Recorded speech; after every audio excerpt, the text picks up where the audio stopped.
All right, everybody, welcome. Good morning. Welcome to spring. This is where the round of applause right here.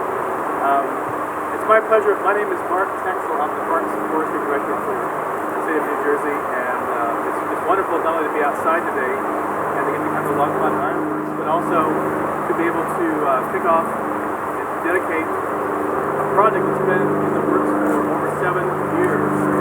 And I know for those of you that are involved with this park and this historic site, you know what it's taken to get to this point. So I just want to say thank you enough for all of that work.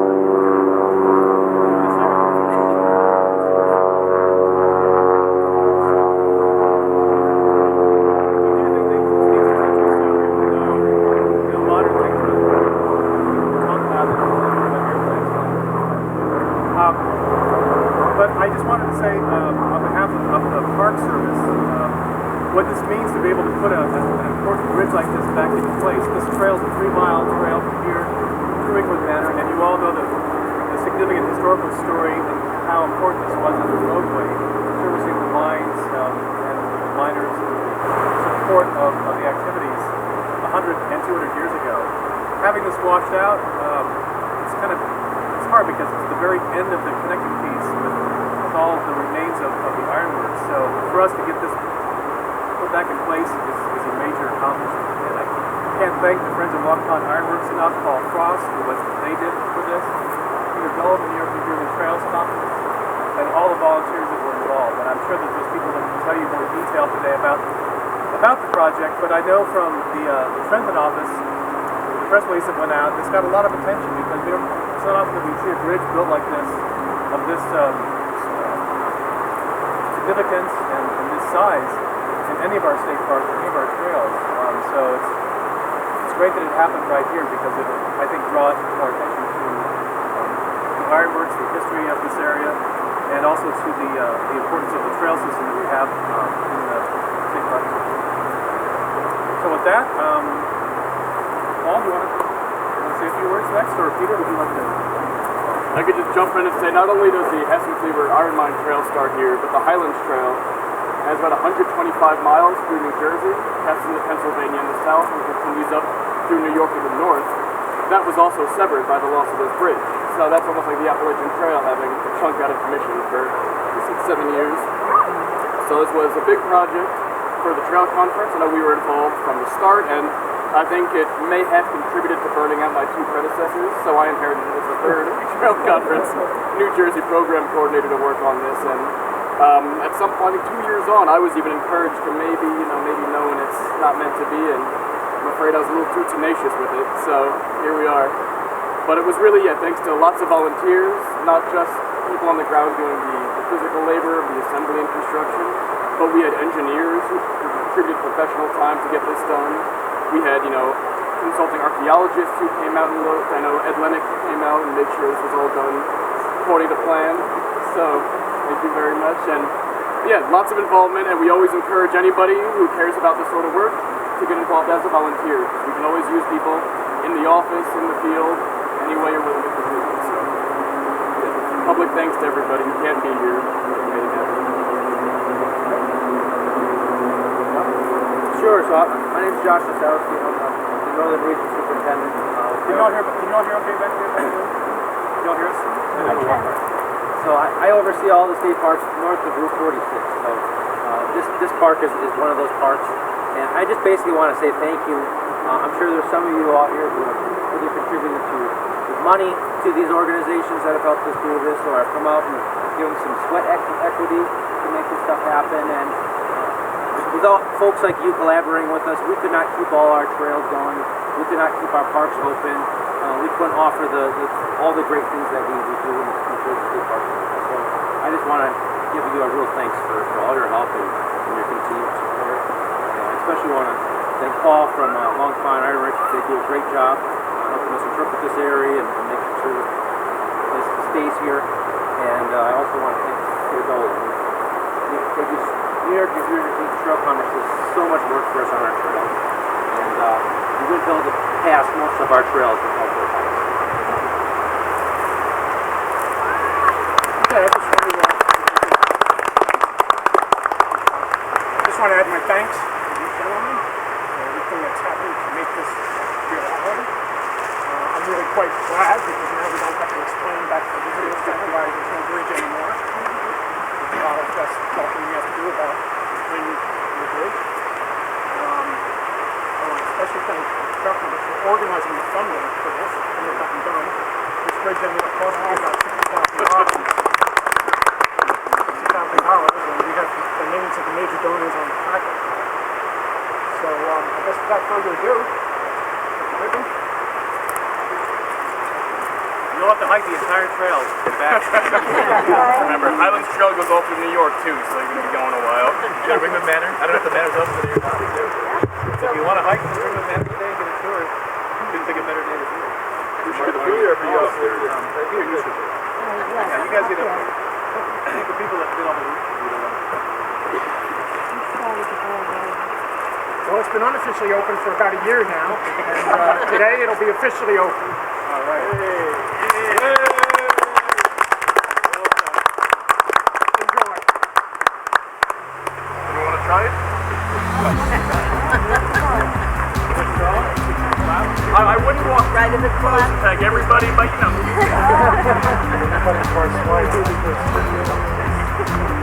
What's it rated to? How long could it be? Wow. After Irene, around, so this is supposed to be.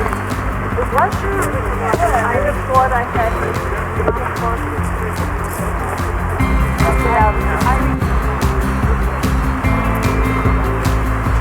That's the problem. And I don't know. Yeah.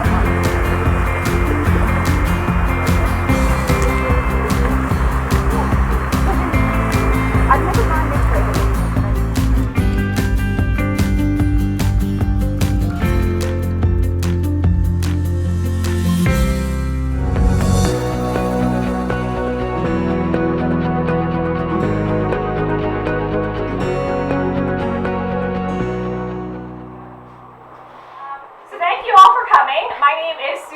I'm the historian for Ringwood State Park, and I just want to quickly thank the Friends of Long Pond Ironworks because we wouldn't be here today without them and all their hard work. Limited staffing doesn't allow me to be over here interpreting the site as much as I would like to. It is so historically important. So it's great to have an active friends group like the Friends of Long Pond Ironworks who regularly opens the building on weekends, who are doing the school programs for the children locally, who are producing events, and who really are putting in the time and the work to make sure the public knows about the importance of Long Pond Ironworks and the history of the ironworks in this community. And the new exhibit is fantastic. It's going to really add to the interpretation and the historic information that is provided to the public. So I just want to thank the Friends of Long Pond Ironworks for all their hard work in putting this new educational initiative together. So thank you. Okay.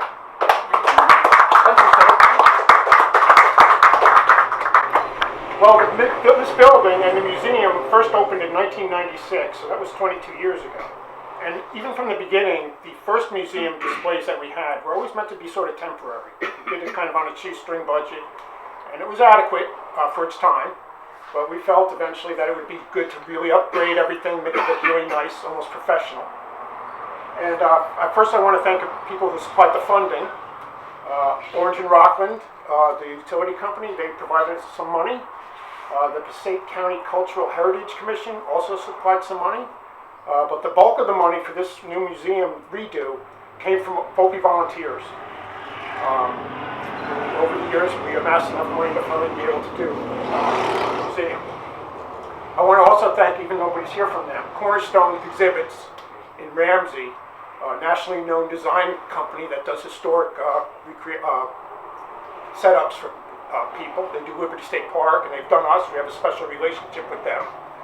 They're definitely friends of ours. And I guess that's about it. I want to thank everybody for coming. Afterwards, we have food spread in the other room there. Feel free to partake of that. And until then,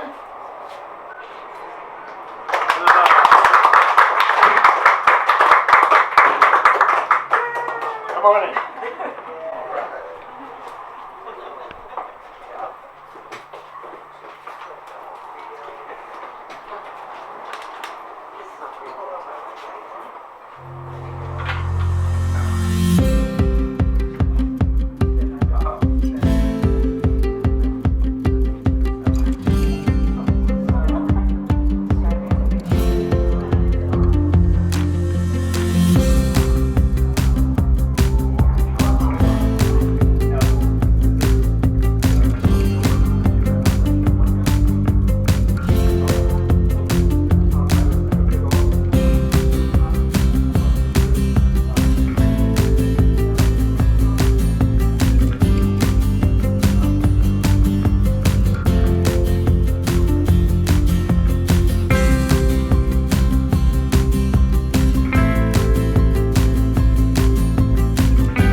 It's actually housed in an old worker's house, a duplex. I'm standing right where the dividing wall would have been. And you can see the indentation where the second floor was. The housing was supplied free to workers of the iron furnaces. As long as you worked for the company, you got free housing. So it was a good perk for people to have free housing back then. And back in the 1800s, families were really large. So there could have been up to 3 generations of a family living in each half of the house. There was no Social Security net for older people, so it was up to you to care for your elderly relatives. And families had a lot of children, hoping that a few would make it into adulthood. The child mortality rate was really high in the 1800s. So in each half of this house, there could have been up to 15 people going at home. So that would be almost a total of 30 people living in this space together. The top floor was sleeping quarters, and then all the daytime activities were here. During the day, most people would be out. All the males, including the children, would be working at the furnace, and all the women would be involved in maintaining the household, cooking and doing everything without any aid of electrical appliances. So they were kept pretty busy. So this was mainly where they would return to at night to sleep and stay at night. There would have been outhouses in the back for bathrooms, but everything else would have taken place for the family life on this space.